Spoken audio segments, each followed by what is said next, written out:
Hey, what's up, my pottery posse? I'm so excited that you're here with me today. If you're new here, welcome, welcome, welcome. My name is Emily Edens. I'm the PotterEden. I'm going to be showing you how I learned to throw through other pottery professionals that I've met along the way, and also just from my professor in college. That's how I fell in love with pottery, was taking a college course.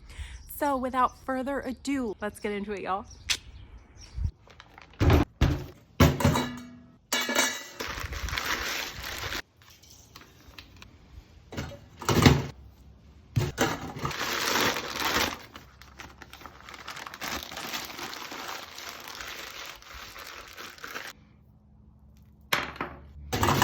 I am using 3 pounds of red and 3 pounds of white clay.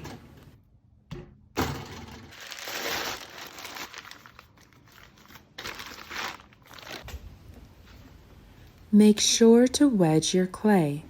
I use the ram's head technique.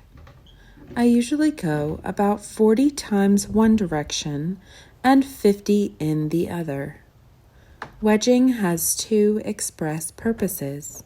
1, to get out air bubbles, and 2, to make the clay homogeneous. Clay has tiny little platelets, and as you wedge your clay, you are working all the platelets together so they align. Because I am marbling my red and white clay, I'm going to wedge them separately, then cut and combine them, and then wedge them together.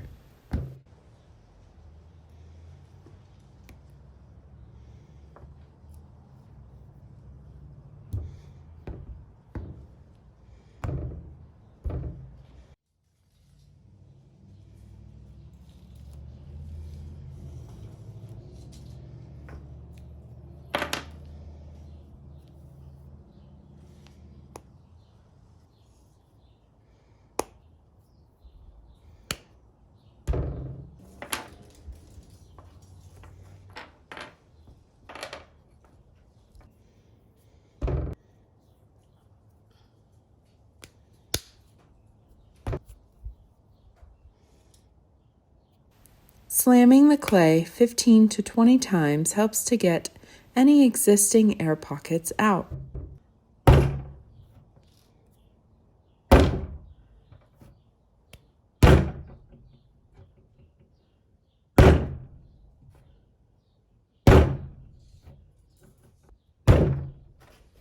Then I will wedge each direction 5 times.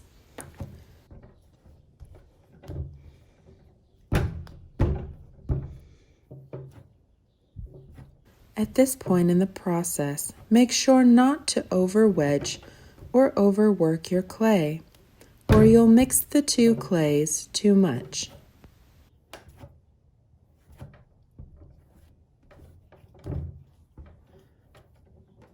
Make sure to prepare all your needed materials.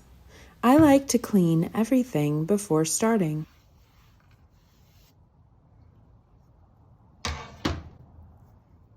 Make sure you have a sponge, metal rib, pin tool, wire cutters, bats, a trimming tool, and a clean bucket of water.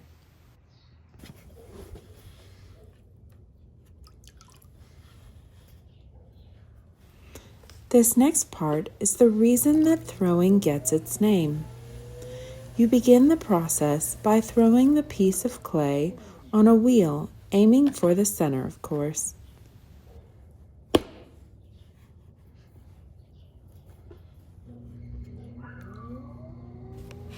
Wet your clay, making the wheel turn as fast as it will go, and begin applying pressure to the sides of your clay, bringing the clay into a tall, cylindrical cone, and then back down into a dome. I usually do this about 3 times. Its purpose is to get the clay platelets going the same direction. Homogeny is so important for smooth throwing. Before I implemented this into the process, I always had problems with unevenness of my walls. You need to be what forms the clay, Don't let your arms and hands go with the clay. Anchor yourself on your hip bones so you're firmly in charge. Create the well by placing one hand on top of the other with your sponge in between and your middle finger in the center of your clay. Begin applying pressure downwards at an angle. Stop before you think you should and check the depth with a pin tool. If you're going to be trimming a foot into the bottom, I usually aim for a 1/2 to 5/8 an inch. Close up the hole that you made with the pin tool by applying pressure from the top of the well down to the center. Our next step is to bring the bottom of the well outward, creating a corner with walls and a bottom. Beginning with straight fingers, bend at your middle knuckle and bring your fingers slowly toward yourself, making sure that the circumference of the bottom is smaller than you believe it should be. Make sure that the top of the newly formed wall is rounded. Before making your first pull, slow the wheel to a medium to slow pace. As you can see, I'm anchoring one hand to the other using my pointer finger. This helps me to be more steady and make sure my fingers are at the same points on either side of the clay. You should be working on the side of the clay that goes away from you and into the backs of your hands. If it's going through the other direction, your fingers and nails will catch the clay and make gouges in it. Hold the sponge in the hand that is working on the outside of the clay. Starting all the way at the bat with your sponge, make sure your fingers are at the same place on the inside and outside of your clay. With semi-equal pressure on both hands, start pulling the clay upwards. Your hands should move upward at the same rate that it is spinning around. Your fingers should go once around in registers. Don't change speed once you start going. Make sure that you are pulling all the way from the bat to the very top every time. At some point during pulling, you might find that the bottom is thicker than the top. In order to remedy this, apply firm pressure with your fingers at the same width apart as the thickness of the thinnest point of the walls. It is time to make the last pull. As your vessel gets taller, you will find that you won't be able to anchor your hands together any longer. At this point, you will need to resituate yourself. You will want to keep the elbow of your outside hand anchored to your hip bone, but the arm of your inside hand to be positioned upward.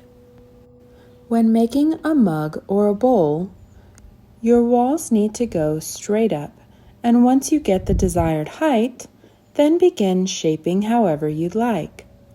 When shaping, make sure you're using both hands just the same as you would a normal pull, but pulling outward and inward to make your vessel the shape you desire. Run your rib on the outside of the clay to finish off with a smooth exterior. Make sure to mirror the rib with the opposite hand on the inside to support it. Very carefully, use the rib on the interior to create the smooth finish on the interior. Cut off your vessel from the bat by wrapping the wire cutters around your fingers. Only use the minimum amount needed to clear the sides of the vessel. Push your fingers down onto the bat and do not lift as you slide the wire underneath.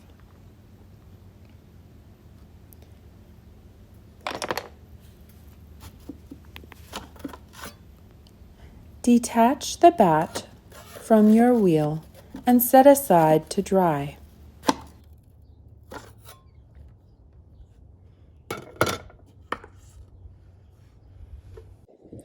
So you made it to the end of the video. Thank you for watching. If you liked this video and want to see the end result of what I threw today, go ahead and click that subscribe and notification bell so that you're notified every time that I upload, because that's my next video.